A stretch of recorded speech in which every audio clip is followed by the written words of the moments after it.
Orlando. Welcome to the OZone. Welcome to the OZone.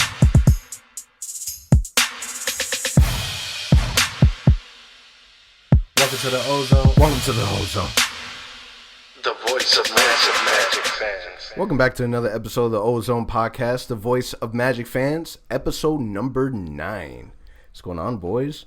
What's going on, people? What up? What's happening? We got 4 people into the studio today. We have Mr. Al, What's going on? Justin, Yo. Wit, What's happening? and myself, Anthony. We got a really fully loaded show. Full loaded shows. Fully loaded. Full like a taco supreme. Full like a. That sounds good. I just ate a bunch of steak. Full like a holiday meal. Stop because all I'm the above. hungry now. And what happened with the diet? The diet. I'm Yes. still on the diet. Believe it or not. Okay. It's not even a diet. It's more like a live it. Because on a diet, you die. On a live it, you live. Okay. That was clever. Yeah, I know, right? I made up myself. Trademark. So to start off this episode of the Ozone Podcast, we're going to start off with a different segment. This allows the listeners, you guys, to get to know us a little bit better. Something that for right now, we're going to call In the Ozone. So pretty simple. We're going to discuss 2 very different topics. Each week could be different, such as current favorite Magic players, restaurants, etc. And the answers must be given within 30 seconds. Okay. Pretty simple. All right. Sounds It's good. going to be the first wave. Feel like I'm on a game show. Let's do Yeah, that. I know, do right? it. Right? There's absolutely no buzzards. First one. Favorite Christmas movie? For me, it's got to be Home Alone. The Grinch. I mean, it's a classic. Friday after next. Oh, that's a good one. That's a good one. That's my favorite. I watch unconventional. it over and over. I mean, I love the classics. National Lampoon's right behind it, but Friday after next gets me every time. Yeah, Nice. Jingle I all like the way it. for me. I'm a big Arnold fan. That's the Yeah, one that's a with good one. It's the one with the toy that he tries to go get in and misses out on it. he's and the then- mailman. I don't know. It's probably something different. Anyway, go ahead. I mean, don't quiz me on it. It's been a while since I've seen the movie, but if I can pick one movie, that'd be it. I got you. All Okay. right. Next one. Favorite? It says favorite hobby, but I'm going to switch up. Favorite Christmas hobby. Christmas hobby. For me, I actually It's not even a hobby because hobby is something that you do pretty often. So I guess Yeah. Christmas activity. Christmas activity. And opening presents does not count for this one. That was mine. I know, but that's like the most man. common one. Be True. creative. I guess it'll be just eating. It's a lot of good food in Christmas. That There at you least go. in my family, we just get a lot of good stuff in there. Noche one. Noche buena, there you go. True. So between drinking, some eggnog and stuff, and some food, Oh, you guys have eggnog? yeah. Okay, so I'm Puerto Rican. I do Coquito. coquito. There you Yeah. go. Coquito. Rum, coconut milk, delicious. It feels like you're having a dessert that gets you funny. It's nice. All right, Will, what about you? Our neighborhood throws the biggest party to where we do this thing where we go house to house, like 5 houses, 50, 60 people show up, What? and we call it drink around the hood. And then it ends at usually at someone's Where- house where- on my where is it turntables. where is it that you live? Man, I'll talk to you after the show. We don't need that. Hey, everyone that listens is definitely invited, but it turns into one of the greatest events ever, and I'm all about it. Wow. I feel so unprepared for this one. Yeah, but you brought it up. You got drinking, more drinking, and drinking around the hood. I was just going to say putting the star on my Christmas tree. I need to step my Christmas activities up. There's nothing wrong with that. That is terrible. All right. Wait, since you just mentioned, is your like little setup over there with Dwight with the broken arm done? Yeah, I mean, did you add anything to it? No. So, yes, it's done. Oh, okay. It's been done. I mean, I got to plug it in so that the lights are working, but yeah, it's done. All right. Listen, stop cracking on my tree. All right, let's get into the numbers. All right. So this has been a very, very, very tough week. Our current record is 12-17, and we are currently still, believe it or not, 8th in the East. All right. So we're still in the playoff race, right? In offense points per game, we're at 103.5, 29th in the NBA. 3-point percentage, 33.3, 27th. Offensive rating, 105, 25th in the league. Defense, points allowed, 105.3. which is 6th in the league. Blocks 6.4 puts us in 3rd. Defensive rating 107.2, which has us 12th in the league. This past week has been a tough one. And it started off with the Rockets on Friday, which was the 13th of December. We lost to the Rockets 130-107. It's when we played against a really, really aggressive and mean James Harden. But we're not going to talk any more about that game. We're just going to move on to the next one. All right. Sunday, we got a win against New Orleans, 130-119. This is a game that we led most of the way. Isaac had 21 points, 11 rebounds. Vucevic on his return added 20 points and 9 rebounds. On Tuesday, we went against a Utah Jazz where we lost 109-102. We trailed most of the game by as much of 18 points before making a comeback in the fourth, but we couldn't close it out. Augustine did score 22 points to lead the way. Fournier did add to 19 points. On Wednesday, we lost to the Denver Nuggets. This one was a really tough game, 113-104. Orlando had a comfortable lead, this one by as much as 19 points before completely collapsing halfway through the third, and we just weren't able to recover. Vucevic led the way with 20 points, 7 rebounds, 5 assists, and Augustine added 18 points and 7 assists off the bench. Friday, loss against Portland, 118-103. Portland completely dominated this game from beginning to end. We couldn't score while Portland couldn't miss. Vucevic led the way with 23 points, 12 rebounds, 2 blocks, and 6 steals. So a lot of games this past week. Some good, a lot more bad. Whew, what a week. What a week. I mean, what do you start with this week? Wait, I'll throw it to you, man, because I have no words for this week. This is the type of week that exposes our weaknesses to the T. You got the tough 2 weeks of December. That's probably one of the 2 toughest weeks of our schedule. And every single hole that our team has, we found, and it's been exposed. Defending three-point shooters, not getting around screens, not defending the lane, lack of consistency in shooting, and lack of leadership all the way around. No accountability. That's if I have an operation I'm running, you got fully tested. We saw it. The league knows our weaknesses now. Yeah, I agree. I think this last week was a week that we had an opportunity because we didn't do so last week to kind of show the league, yes, we are one of those teams that should be spoken about. We failed miserably. I think the issues that we've been struggling with and that we've criticized the team about are still the issues that they're facing. It's a problem. Ball movement is a problem. Pace is a problem. Having a consistent shooter is a problem. Having someone to go to down the stretch is a problem. The rotations are still a problem. There's a lot of issues on this team right now, and I'm not gonna lie to you guys, I'm not feeling too optimistic.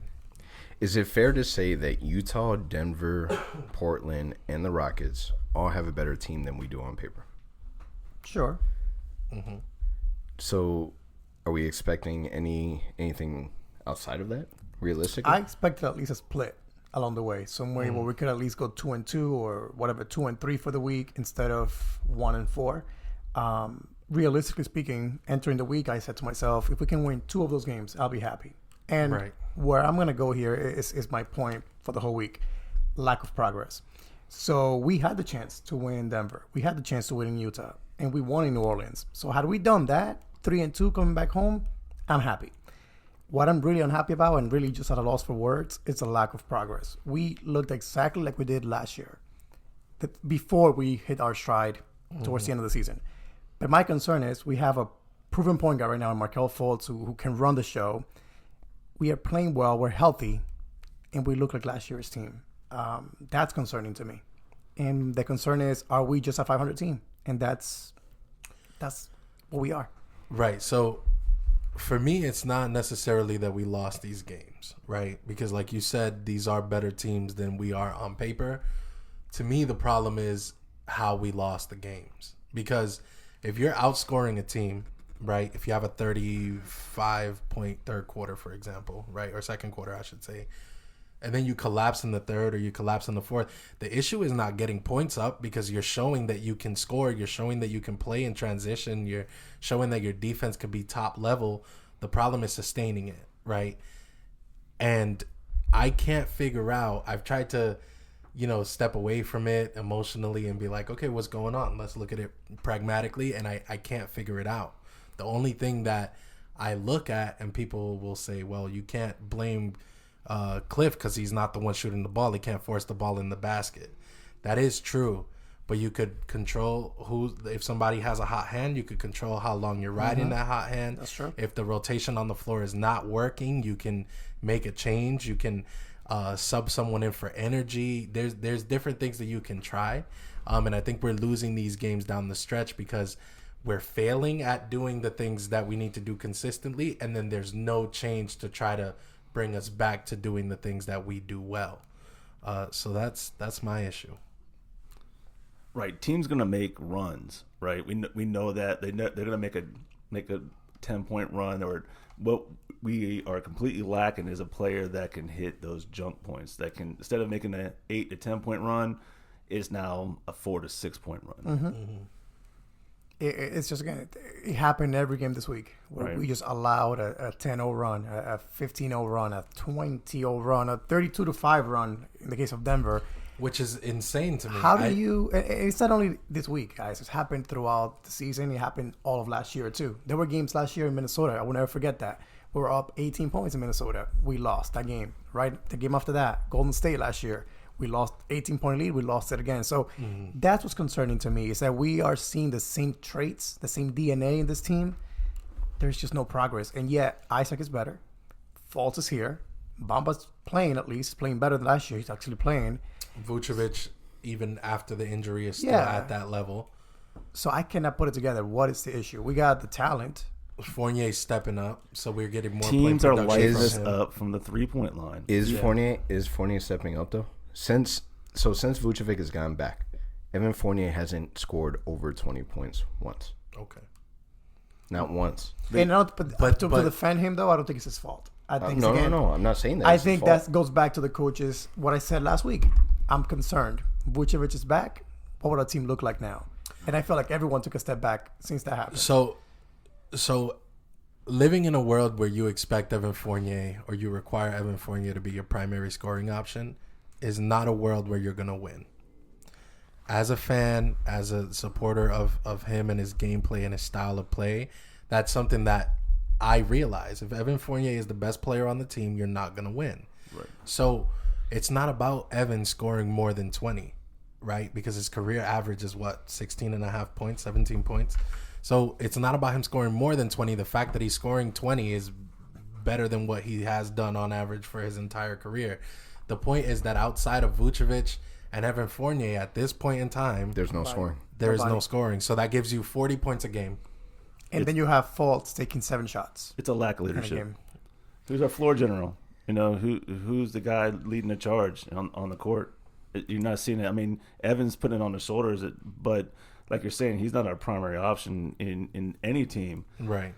So kudos to him for what he's done. There's just it's a lot of disorganization in the team right now. So Right. starting with the offense, if you look at the shot distribution right now, you got Gordon taking 15, 17 shots a game. We talked about this now, I think 4 episodes in a row. How is that happening? It makes me laugh because it blows my mind that Evan Fournier takes more shots than anyone else on the team. But then you have guys like Fultz and Isaac taking 5 and 7 shots. Why? And that's where I'm like, I'm lost. But At some point, that falls it's a back. quality shot versus a shot and a look, and the offense has been working through Evan, and the distribution through Evan. Soon And as I we think get in a I'm- half court and I setting. think I'm good with that. What I'm not good with is Gordon taking 17 shots by late the third quarter, like it happened yesterday. That's because Aaron Gordon is still in the mindset where I feel Aaron Gordon, Nikola Vucevic, and Evan Fournier, all three of them have the exact same mindset, which is I'm the best player on the team. Let me put it all on me. Let me go out there and do it. Problem is that between those three, only 2 out of the 3 can do that. Of the 2 of the 3, we only want one of the 3 to do it. Yeah. And that's where the biggest struggle is. Aaron Gordon, he's frustrated. He can't find his rhythm, so he said. And his idea is, well, I'm going to just keep shooting until the rhythm comes. And that's not the way to go about it.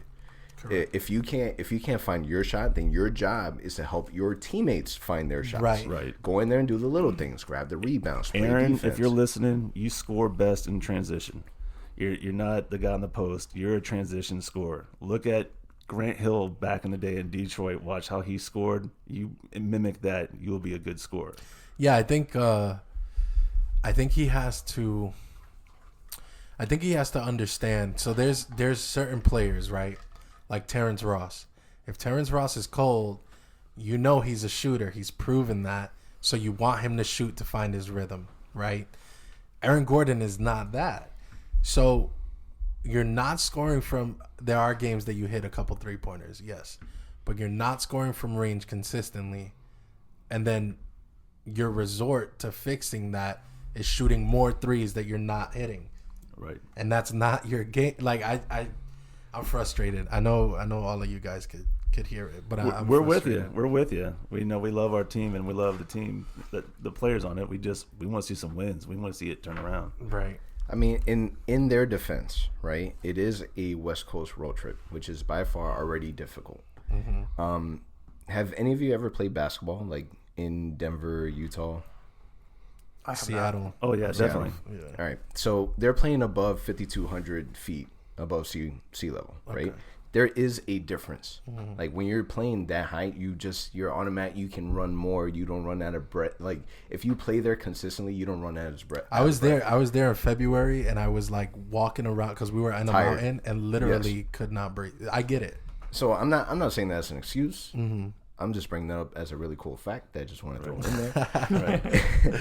And the fact that, I mean, if you look at all the scores, I mean, the issue early on was the fact that we couldn't score more than 100 points. Right. In all 5 games, we've scored more than 100 points.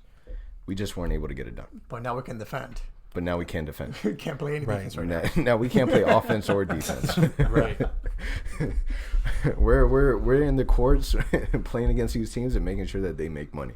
We're playing bad right now, and we either put down the coach, we either put down on the players, we put it all the above. Luke Jalil on Twitter, he actually posted something that was really interesting, where he says, the last 10 games, maybe the notion that the Magic are a high and defensive team needs to change. So in the last 10 games, their offensive rating has been 110.3, which is 14th in the NBA. Defensive rating, 112.3, which is 24th in the NBA. I'm confused. Ouch. So it's kind of like we did a whole entire, like, 180. It's like giving them a pass to say our offense is terrible, so we're going to be a defensive team. So this is why, and I kind of, people were upset with me on Twitter the other day, but I called You do out, that a lot. Yeah.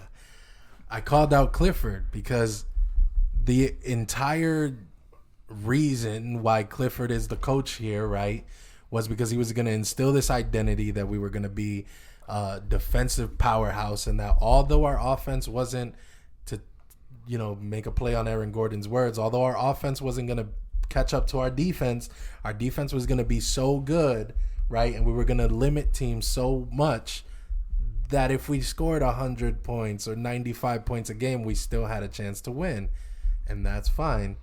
But what happens when a team scores 135 and you can't put up more than 100 points? That dynamic of what makes Cliff a great coach does not work in the modern NBA, in my opinion, because it's too fast paced. Most buckets are in transition, right?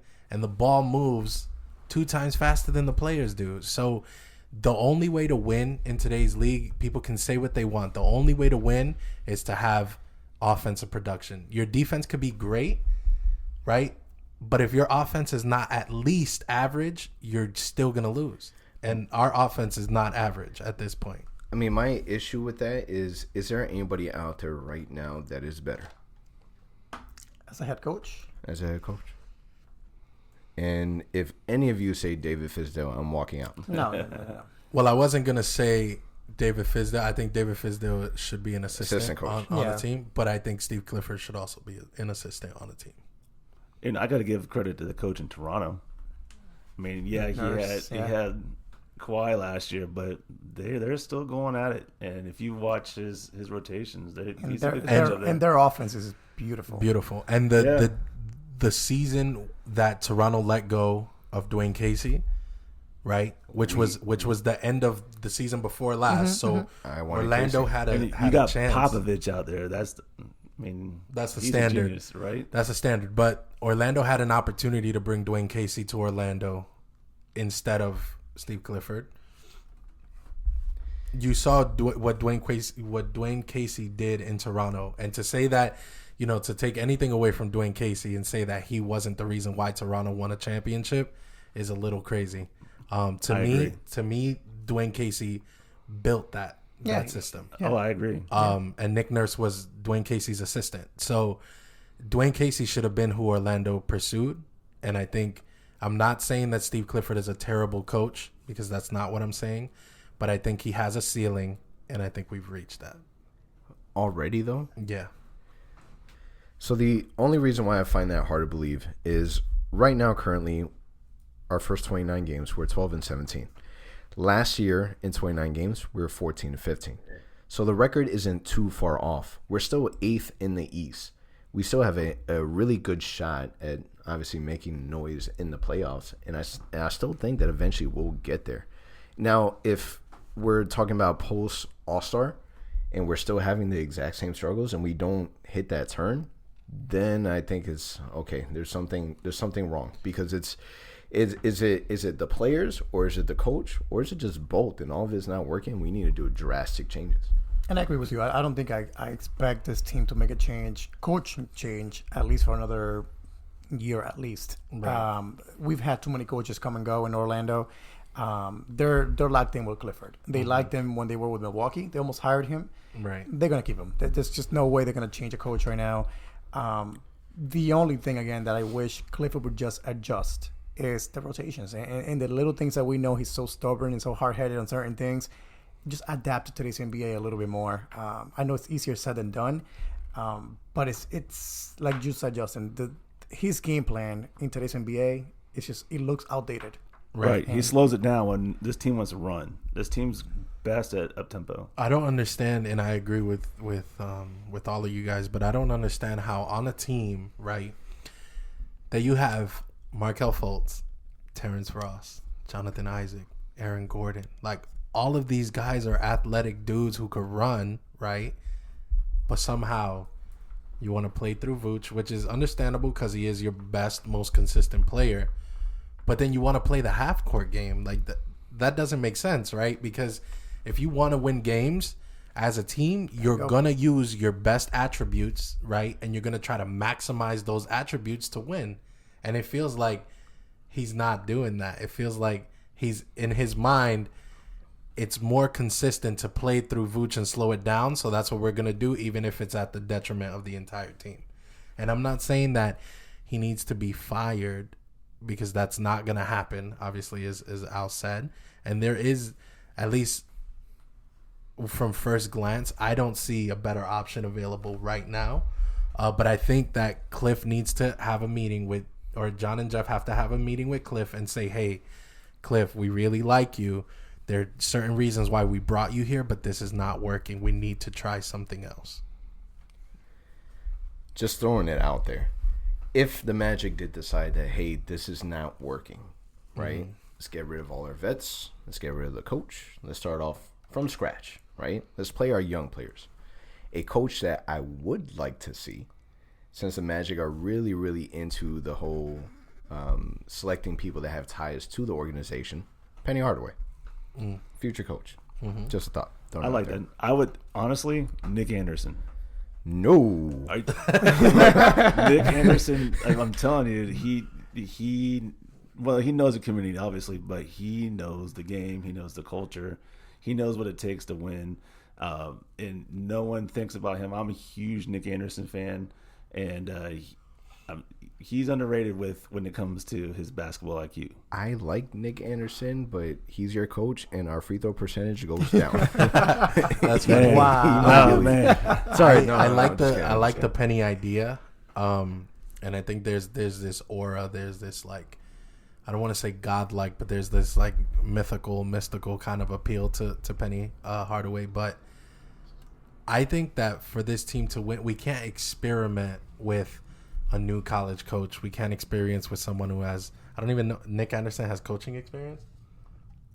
Absolutely not. Right. So I wouldn't go either of those routes. I feel like there has to be someone who's proven, who has shown a track record of success through a play style that involves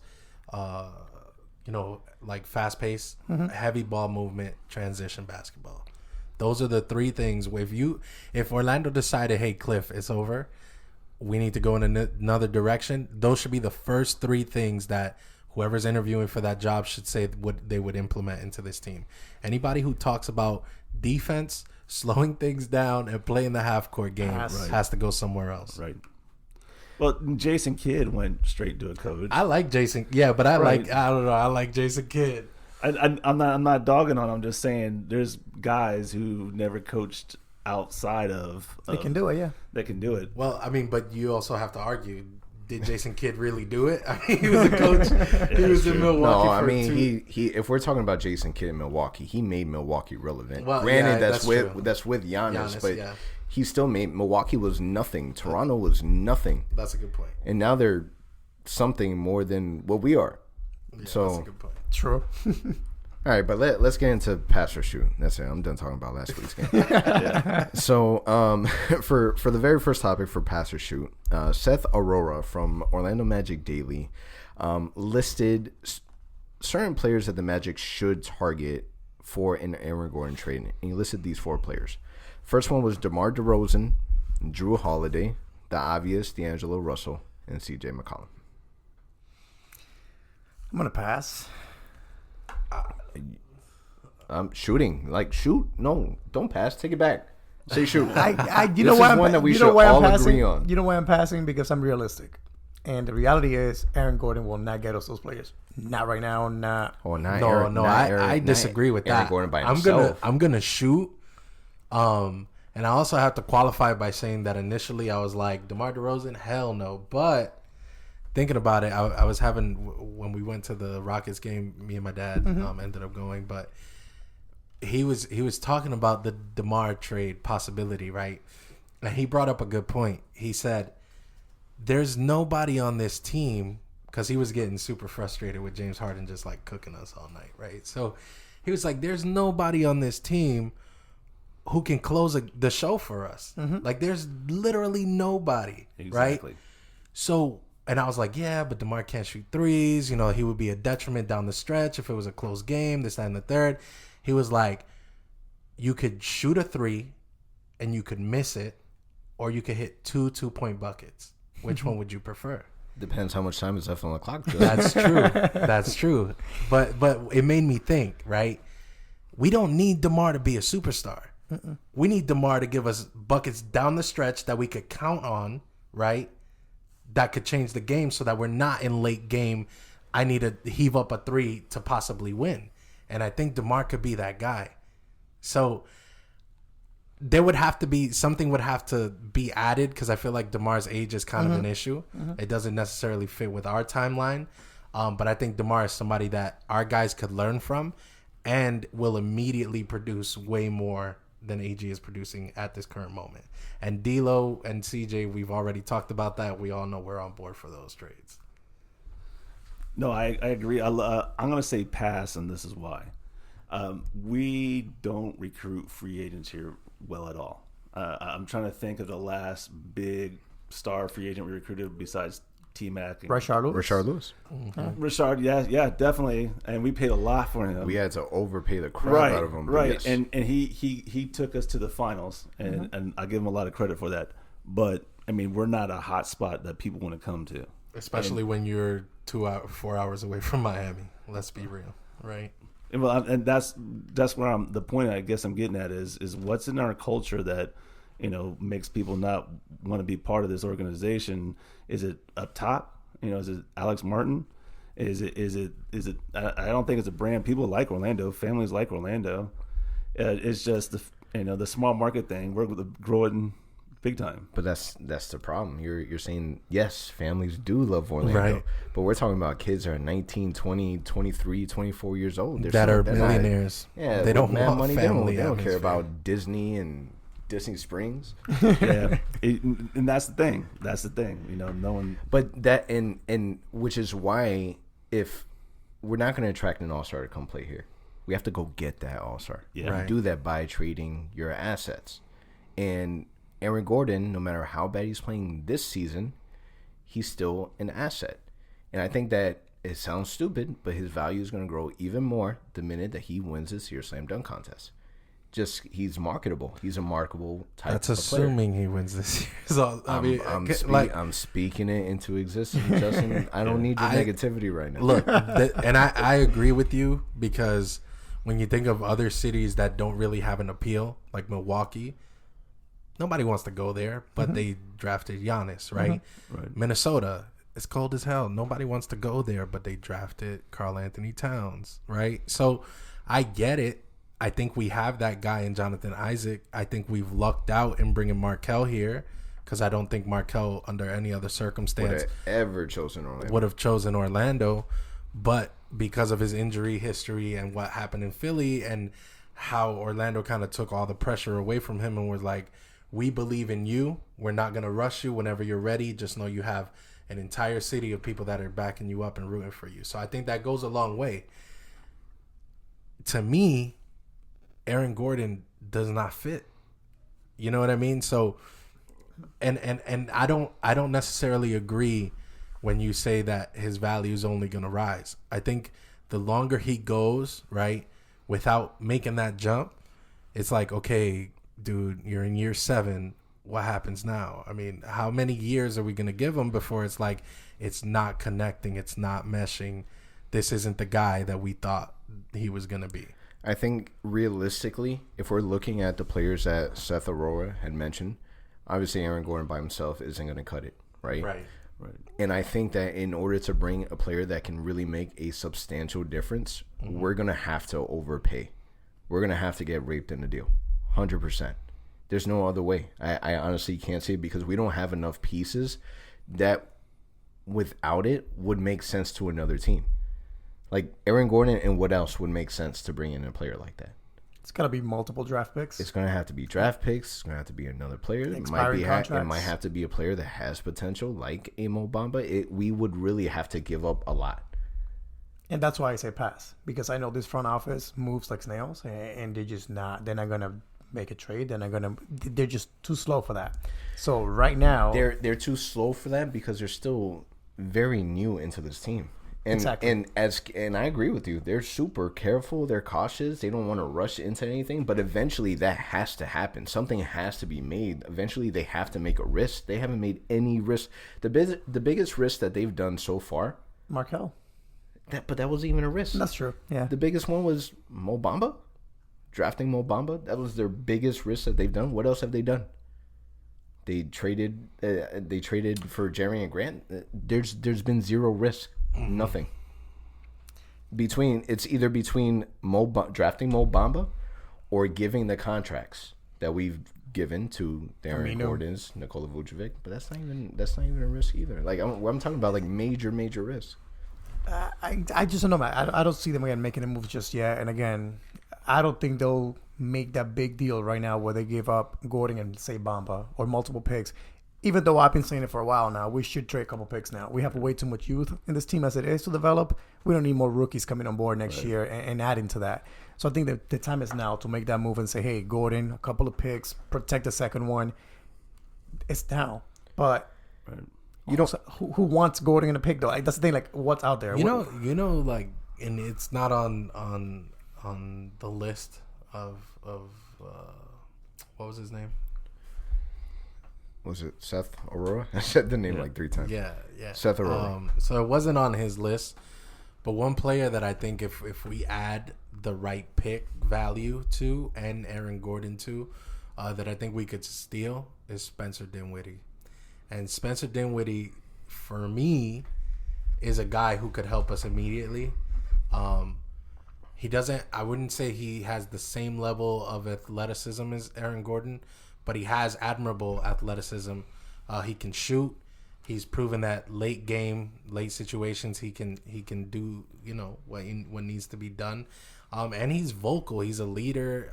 Spencer Dinwiddie is on my list. I like Spencer, but he just signed a contract extension last year, 3 years, $34 million. Mm-hmm. Why would Brooklyn do it? For assets. I mean, they got one. They do have Kevin Durant coming up next year. They have, Kyrie, as we know. Will they want to have a pick and stuff like that? I don't know.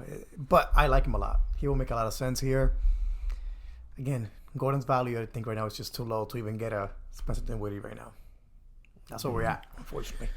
All right, let's move on from Aaron Gordon. All right, so this next one, for those of you that watch The Jump on ESPN, Orlando Magic got a little love. More importantly, it was Jonathan Isaac. Isaac's discussion on The Jump this week was Zach Lowe expects that he would win Defensive Player of the Year at some point in his career and be a contender to win it in multiple years. However, Paul Pierce disagrees. He disagrees just for this season. All right, so my question to you is, will Isaac be a league leader in blocks this year? Which we looked up the stats, and he is currently tied with AD. With yes. AD. 2.6 per game. 2.6. I'm going to shoot. I'm going to shoot, too. Yeah, I'm shooting also. I'm shooting as well. He's just all over the place. He's just blocking everything. Right. I fully expect AD at some point to get hurt. Just happens every year. Yep. Right. So I think that's the time when Isaac will really differentiate himself I think from AD. If you take Paul Pierce and the other gentleman's comments, you can mash that together into reality. I don't see him winning Defensive Player of the Year this year. I think he's on the list, All NBA, for a couple of years. But until we are a winning organization, he's not gonna get that title. I agree. So I agree with both you guys. I think I don't know. I feel like, again, if there is an AD injury, which obviously we hope not, because you don't want to see anybody injured, especially a superstar like that. But if there is an AD injury, I think Jonathan Isaac runs away with, block numbers for the year. But I don't think that he will win Defensive Player of the Year for a couple years, only because it's not just about blocks. It's about steals, it's about rebounds, it's about all of that.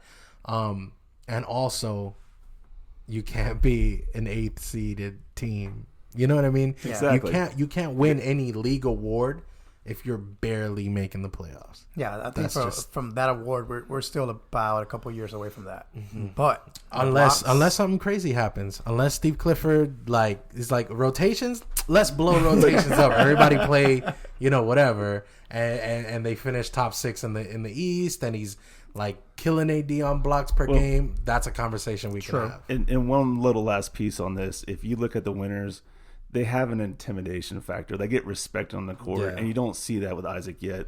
They know he's there and there's awareness. I'm like, oh, he got me. But doesn't that also make it more impressive that he's even competing with AD at this point? No, I'm not taking away what he's accomplished. What he's accomplished is fantastic, and proud to have him on our team. What I'm saying is the winners. I mean, LeBron didn't come down the lane when Dwight was here, right? Because he knew Dwight was here, and everyone was getting past Jameer back then. And so, even you look at all of Tony Allen, you knew he's on the court. There was a presence on the court. True. I think we're getting to that point. We're getting there. We're not quite there yet.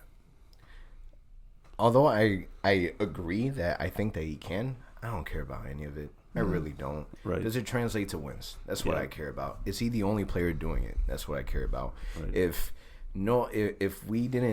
If the players around him didn't buy into the amount of effort that he's putting in, I can give two shits about it. I just don't care. Yeah. I want us to win. That's what I care about. I want us to be talked about in the national media that, hey, this team is a rising team in the East. Hey, last season wasn't a fluke. Hey, this team is for real. Right. Unless we're doing that, everything else doesn't matter. And it kind of feels like, although we thought we were making improvements, like this team was making improvements, it still feels like when the Magic are on opposing team schedule, it's like, oh, this is a winnable game. Yeah. How we talk about the Cavs, it feels like other teams talk about us in the same way. Absolutely. It's kind of like we talked about how, hey, sorry Justin, you missed out on Carmelo Anthony. He got hurt in the middle of the game. And wait, you brought up a really good point. He didn't get hurt. It was just load management. He didn't want to play him no more. Right. He said it. I looked up. We're up by 20. I told the coach I'm good. Why come back? Yeah. It's Yeah, sad like- to say. It's it's sad like to Tony- say, but it's true. Tony Allen's comments in the beginning of the season about how he didn't take us serious and he would go out into a restaurant and just eat, chill, is 100% accurate. Crazy how when we first heard that, we came on true. here, it was like, oh, Tony Allen is irrelevant, this, that, and the third. But now it's like, oh, Here Tony, we are. Tony had a point. It's the truth until proven otherwise. This team needs to prove it, and we haven't done that. All right, so we're going to move on to our next segment. It's actually a new segment that we're introducing called the Trade Machine. The Trade Machine is pretty simple. This is where two of our people go head-to-head, and they come up with a realistic trade scenario that is accepted by ESPN Trade Machine, and that also results to plus wins for the Magic. The two people will plead their case, and the other individuals will then vote on whatever trade they like the most. Okay. Let's All do right. it. That So- sounds good. So I'm going to start. All right. Now, granted, this has been accepted by the Trade Machine. It does result into plus wins for us. I just don't know if Golden State would go with this trade. But I'm going to go ahead. I'm going to throw it out there. All right. Aaron Gordon, Yep. Wesley Iwundu, plus an unprotected first for D'Angelo Russell. Dum, dum, dum. Okay.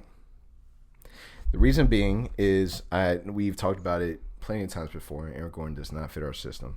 He does fit with Golden State. He's a player that can go up and down the court. He goes into that team knowing that, hey, you are not that guy. We talked to you so much about you needing to be the Draymond Green. Now you're going to see that up close and personal. Yep. All right. And Wesley Iwundu is a player that they do really well with G League players. And developing those young guys, developing those players. And I feel Wesley Iwundu would just do really well with them. And just a first round pick. When was the last time that they had a really good first round pick in a while? And they need Were picks able to right now provide that to because them. Exactly. they traded so many of them to Brooklyn. And then for us, D'Angelo Russell, he's just a player that makes sense for us. We need a player that's going to take over. D'Angelo Russell is that guy. We need a player that can score offensively at any given moment. D'Angelo Russell is that guy. And I think that he would really, really complement well with Markelle Fultz, just them interchanging between the 1 and the 2. So that's my case. Okay.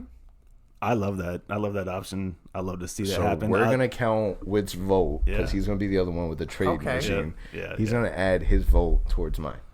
Okay. So now you have to add your vote towards him. No, absolutely not. Yeah.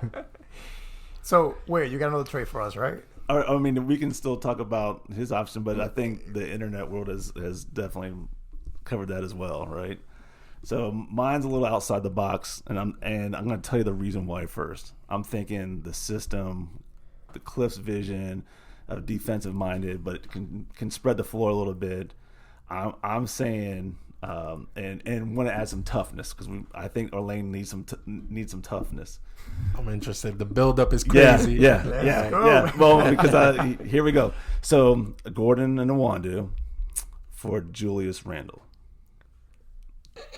Man. I'm saying a 3-point shooter. He's a tough player, and he's around some young players. The trade machine, they accepted that? They accepted it. Are there any picks being given in that trade? No, just straight it up.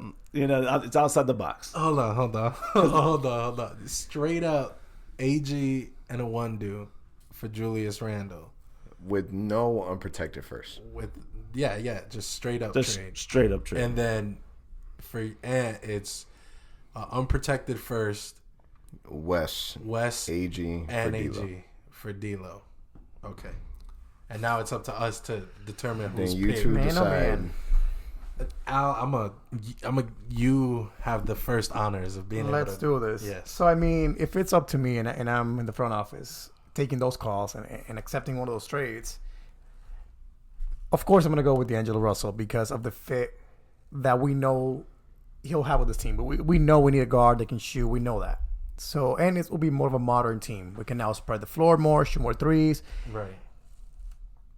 So, if it's me, I would take Golden State's call and accept that trade. Okay. So Vote 1. yeah. So I would say it's a little complicated because I do understand Witt's argument. I think Julius Randle brings kind of an attitude to the team that we don't currently have. And he can score. He's definitely somebody who wouldn't play the way AG plays, right? Would play in the paint, would give us kind of paint He'd be buckets. more of a traditional power forward. Correct, but he can also shoot the 3 ball if I'm not mistaken, right? So I think that Julius Randle could add a lot of value in a way that wouldn't encroach on anybody else's style of play. I've been writing about wanting D'Angelo Russell in Orlando for a long time, and I'm sorry, Whit. I would still take D'Lo, but D'Lo plays well in the East too. So Right. I agree. I'm just thinking with the culture, what we're trying to do. right. So I think Wait, D'Lo, I give you credit for thinking outside the box. I think the D'Lo trade is not gonna happen, right? If I woke up from here to like mid-February, whenever trade deadline was, and D'Lo was gonna wear an Orlando Magic uniform, I think I'd lose my shit. To be honest, like I'd be so excited that I would probably buy tickets for the rest of the season. People would take the streets and cheer. Right, I agree, and I think D'Lo could be like a hero in Orlando. But knowing that Golden State has no reason to kind of jump on a trade, right? Because they have Steph, they have Clay, they're gonna come back. They literally can keep D'Lo with Steph, Clay, and Draymond healthy. That's a championship winning team. I just So think I think for them that's just way too many players that need the ball. Is Too it? many players. Yeah, Steph has proven that he does not need the ball. Right. I agree. But Kevin Durant is a way different player. Clay than- dropped 60 with like 12 dribbles. He does not need the ball. Draymond Green, like, come on. Draymond could play point guard too, which is crazy because we've seen it, right? Yeah. So Golden State, like, this is a year that we're not seeing Golden State, and people are forgetting that Golden they'll- State was the champs for a reason. So remember, guys, my favorite player is Steph Curry, and I keep saying this: what's happening right now is the best thing in the world. You say your favorite player is Seth Curry No, no. because he wore an Orlando Magic I wish he was playing for the Magic G right now. League jersey I at one wish point. he was in the Magic right now instead of Aminu. I will say that. Seth Curry Seth Curry. because he's your favorite player. Second, third, fifth, ninth. No, but seriously though, what's happening in Golden State is the best thing in the world. They're smart. They're one step ahead of all of us. Yeah. They'll come back next year with a It's first round like- pick. Guys, Watch. play around, think that you have a legitimate chance, win your championship this year while we're not really competing. And then next year, we're going to win. The year after that, we're probably going to win too. The year after that, we're going to win too. Like, Golden State has it sewed up. It's crazy. So I'm not super mad that Orlando's not killing it, because realistically, is Orlando going to win a championship within the next 3 to 4 years? Probably not, right? Probably not. Let's be honest. It's not necessarily about winning now, but it's about setting ourselves up, making the right moves. Whit dropped the cup, but that was funny. But anyway, about making the right moves, right? So that 5 years from now, when J.I. and Markelle are entering their primes, guess who's being spoken about? Guess who's contending for a championship? The So Orlando Magic. I think we agree though. We'll go the D'Lo route. Yeah, I went on a rant, No, I think- but I would go the D'Lo route, yes. But Julius Randle is not a bad second option. I think. I mean, at this point, anything that would get it sucks to say this because I like Gordon. Magic fans love Gordon. Yeah. But anything that would be just a change of scenery for him and for us, Yeah. I think will be helpful. So looking at the stats for Randall, while he's not an amazing 3-point shooter, he's only shooting 25% this season. He is averaging 18 points a game, 8 rebounds, shooting the same amount of shots as Gordon, playing the same amount of minutes as Gordon. So having a better year overall. He averaged 20 points a game last year. Gordon hasn't gotten to that point yet. So if you can get a power forward like that can come in and kind of just play big, which we haven't had a player like Right. that, I'll be up for that. And the biggest thing is that the Knicks are actively shopping Julius Randle. Well, and here's the thing too: is if you watch our defensive issues on the 3-pointers, the anyone's guarding the shooters collapses down low, right? So if you have Randall coming off the backside or J.I. on the opposite side helping out the weak side, help close up that lane, you can stay home with your shooters and help us defensively. And Right. that's why I think he can help us out. Yeah, that'll be interesting. But I think, again, because of the fit right now, D'Lo will be the dream scenario, I think. Yeah, Right. of course. Great player. I'd buy a D'Lo jersey ASAP. And I think for a trade like that to happen, Wesley Iwundu definitely wouldn't be sufficient. I think to really grab Golden State's attention, you would have to throw in a player like Mo Bamba for him. My personal opinion. Send him. I'm So not a big Mo Bamba fan. Bye-bye, Bamba. Like, we're good. I don't know. I'm not a Bamba fan. I don't. No. Ooh. So I mean, if you really think about it from a Golden State perspective, for a player like D'Lo that I don't think fits with their system once they're fully healthy, Right. Aaron Gordon, Mo Bamba, unprotected first, I think at least engages That in and- conversation. But Mo Bamba- it's a lot from That us. at least makes Golden State listen to the conversation. Yes, Mo Bamba it's- could be good in Golden State, though, with his length and that around those shooters getting offensive rebounds. He could be That's good a with lot that. to give up, though. It's a lot But- for us, but I think in order to get a player that was suggested early on that we talked about on the podcast, we have to give up way more than the other team. We do. Yeah. Yep. That's And the only way. again, Golden State is in a position where they don't have to take anybody's call. They can say we're gonna hold on to D'Lo and we're gonna just shoot the lights out. In the They're gym like in we always do. absolutely no rush, and that puts At us all. that puts us in a bad situation because are we really willing to wait that long until they're ready to have that conversation? You can't do that in this NBA. You got to win now. But wait, I have a question. If Orlando called, let's just say Orlando, John and Jeff call now, right? And say, hey, Golden State, we have this offer. We would give you Aaron Gordon, Mo Bamba, and an unprotected first. But this trade has to be done now. Otherwise, we're withdrawing this offer. I think they would do it. I think they might, because let's just say that in Golden State's mind, right, they don't want D'Lo, right? They're only pretending to want D'Lo because they want value for D'Lo. If let's say it like this, you have a gold bar, right? You're the only person in the entire state of Florida with a gold bar, We're right? talking like Willy Wonka gold bar? Yeah. So I got the golden ticket. and I want a gold bar, right? And I have to find it within the state of Florida. You could name whatever price you want, right? And only you know in your mind if you're really willing to give it up for that price or not. That's what they're doing with D'Lo.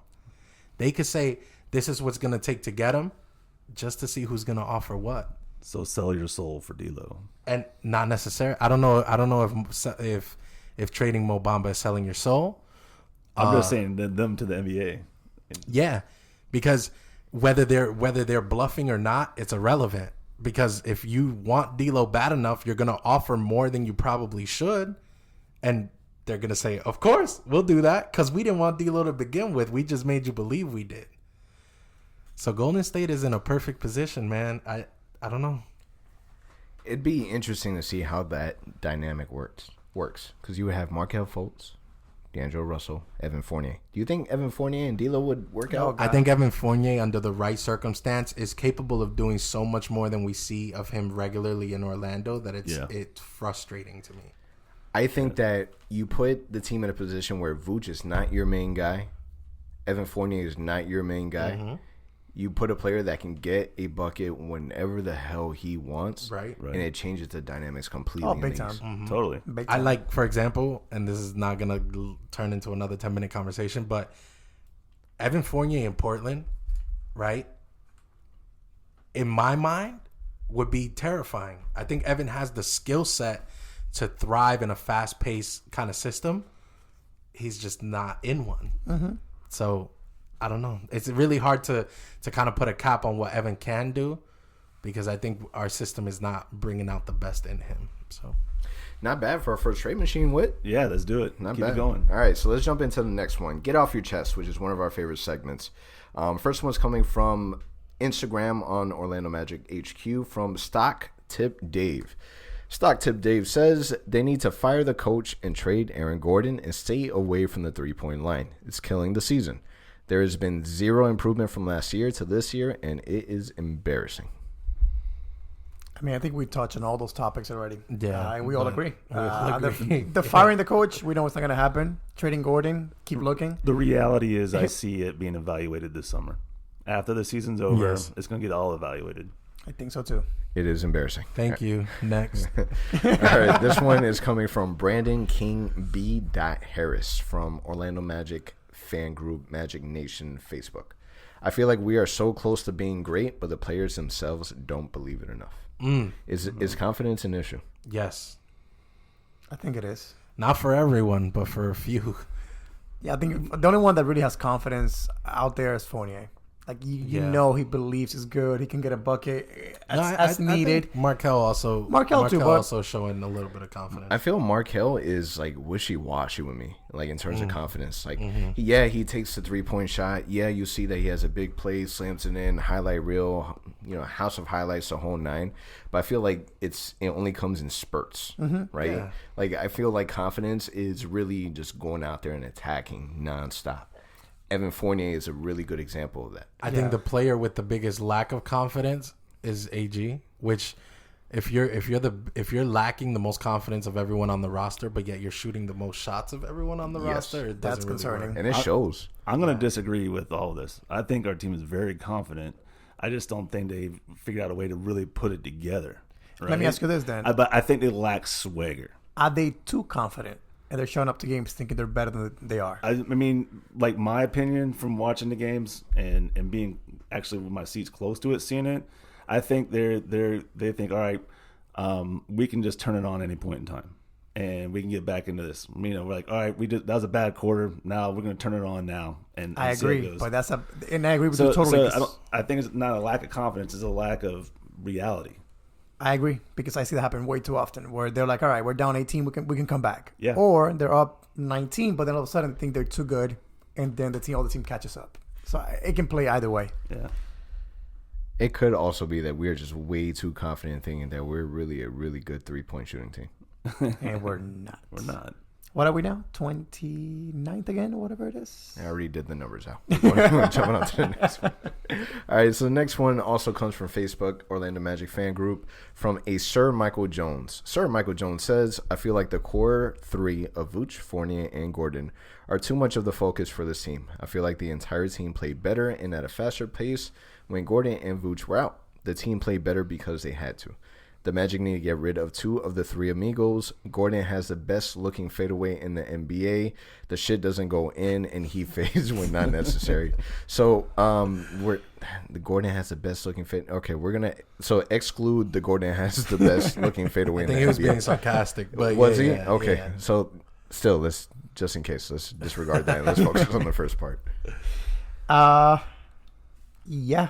I've been saying that for a while now. We gotta break that up. We gotta break up that Fournier, Vooch, Gordon. Somebody's got to go. I think Vooch, which kind of pains me because he's the most consistent, but Vooch and AG gotta go. I think Vooch because he slows the games down, and AG because he can't score. I think if you have Nikola Vucevic on your team, he's your best player, so obviously you have to run your offense through him. You're stuck at playing one style of basketball. Right. So until he is no longer on your roster, you're pretty much going to get the same results with the same talents if he's still your best player. And Doesn't matter Vooch who is you our trade him best for. player. That's kind of scary.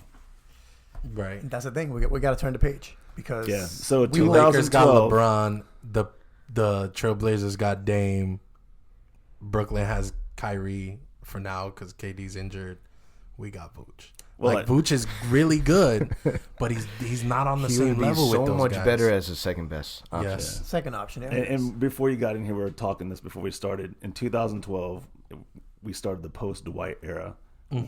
We haven't left that. Right. What's the era now? It's the post-Dwight era. We need to change that. That's a good point. It could be the D'Lo era if Golden State was to Just keep speaking Keeps into playing, existence. yeah. I'm gonna start calling the trio like the Henny Boys because The Henny Boys. until we eliminate anything left over of Hennigan, it's just gonna be the same thing over. and over. But these guys could work. They got chemistry if they played mean and aggressive and attack. which they choose to do once in a while. They don't have it in I them. mean, Alfred Payne, Mario Hezonja, they had chemistry. Oh, God. No. Let's say what move you on, let's want, move but on. Let's Alfred move as on. a second option, I was an Alfred Payton No. fan. Oh, God. You No. were an Alfred No. Payton. Yeah. Let's Right. move on. Move on. No.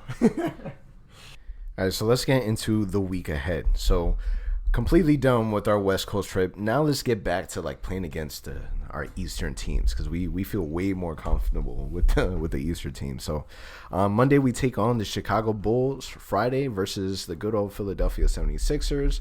And Saturday we play against ex-girlfriends again, Milwaukee. Wow. Doesn't get any easier, huh? No. By any means. So Monday, obviously, against the Bulls is a must-win. We need a win under our belt because this 3-game losing streak is not good for any morale, any confidence that our team still does not have. We need to get some wins in. Philadelphia, I always look forward to playing against Philadelphia. We match up well against them. We play them really well. So I think that's a game that's on the fence. Is that the game of the week? Oh, I think so. It's the best one of the week. I would go with Philadelphia as the game of the week just because Milwaukee, it's, Milwaukee. Yeah. We should rest players on that, guys. Take it easy. Load management. Right, load manage the entire team.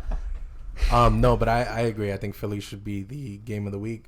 I think Philly brings out the best in us, and I think it's because there's a little bit of a rivalry there. Even before the whole Markelle thing, I felt like every time we played Philly, there was like a little extra going on. So that would be the game of the week. For me, if we were going to do our predictions, I don't know if I'm jumping the gun, but I predict a win. I went to the last game against Philly. We won. Our fourth quarter was spectacular. We limited Tobias Harris's, opportunities. Ben Simmons couldn't get the ball through the hoop, and we got that win. So what else is new? So I was on a perfect streak until Al decided to agree with me and mess that up. So I'm gonna put it to you. Who you got winning that week? What are you doing? I'm not answering until after you. So I'm gonna play it safe this week, just because again I've been struggling so bad with these predictions. I think we lose that game. Good call. I just don't see us beating Philly right now. We're not playing at that level right now. I'm going to go with the win for the simple fact that, one, we're playing at home. Two, because Al said that we're losing, so I'm automatically just doing the opposite.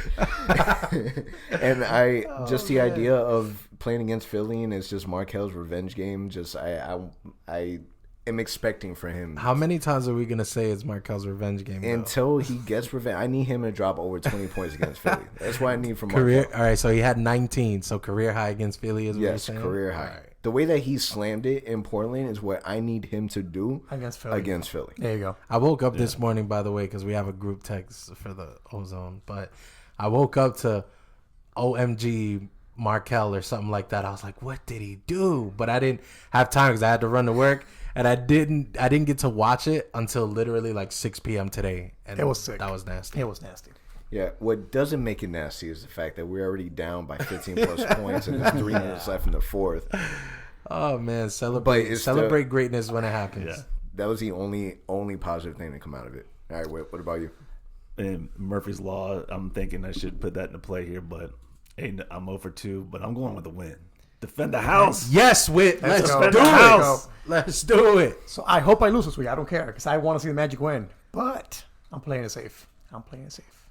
As long as we are not on the same page, I am okay with it. If we come record next week and we're having another conversation about a 3-game losing streak, Oh, God. yeah. You know what's scary, though? Quickly, the Bulls game.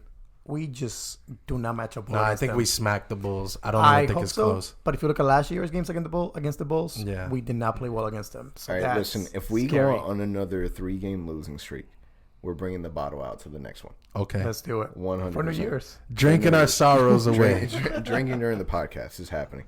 All right, so final thoughts. What we got? Just please win 2 games this week. Please. Especially lose against Philly so I can win. Bucks and Bulls. Surprise me. Shock the I world. said Bucks and Please, Bulls. just shock the world, people. Shock So, the world. so if we win 2 out of the 3, does that make what this past week acceptable? Absolutely Like, are you okay not. with it? Absolutely It's not. crazy how wish-washy everything is because you can easily go from, man, I hate this team, they pissed me off, to, all right, now we're balling. Sorry to cut you off, but looking at the end of the month, December has always been a tough month for this team. They have the Bulls, which should be a win. The 76ers is winnable. The Bucks, I mean, we lost that game, but we were still in it late, right? So you have to believe that if all things go right, we could beat the Bucks. I mean, we were close. And the Hawks, we should be able to beat. But the right? Bucks is after a back-to-back against That the is Sixers. that is true. But we are home this time. I think that adds that. Playing back-to-backs at home, I think, are not as bad as playing back-to-backs on the road. But to make it... Oh, it is away? Damn. So it's away. I thought it was a back-to-back home game. Milwaukee is away. But Philly's home. regardless, my point was that we should go 4-0 to close out the month. I think that'll be I mean, we should go 4-0 for the rest of the year. Nah, man. Oh, yeah, that makes sense. The following year. That makes sense. But yeah, we should win those 4 games. Give me a 2-2. I'll be happy if we beat the Bulls and the Hawks and move it along. 3-1 would be perfect, but I'll take a 2-2. End the year. I'll take that. I agree with Al. We just need to see something positive out of Aaron Gordon. Yeah. I mean, give me that. Defensive end, offensive end, give me something positive from Aaron Gordon. Because not only do I feel he needs it, but I think that he doesn't fully understand how much we need him to be successful for this team to be successful. Yeah, to get his trade value up so we could get D'Lo out here. You right? All right, so that's it for this episode. Thank you so much for listening. Peace. Peace out. We out of here. Merry Christmas, everybody. Thank you for listening to the OZone Podcast, the voice of Magic fans. Be sure to visit our website, theozonepod.com. And remember to subscribe, rate, and leave a review on all your favorite podcast listening platforms.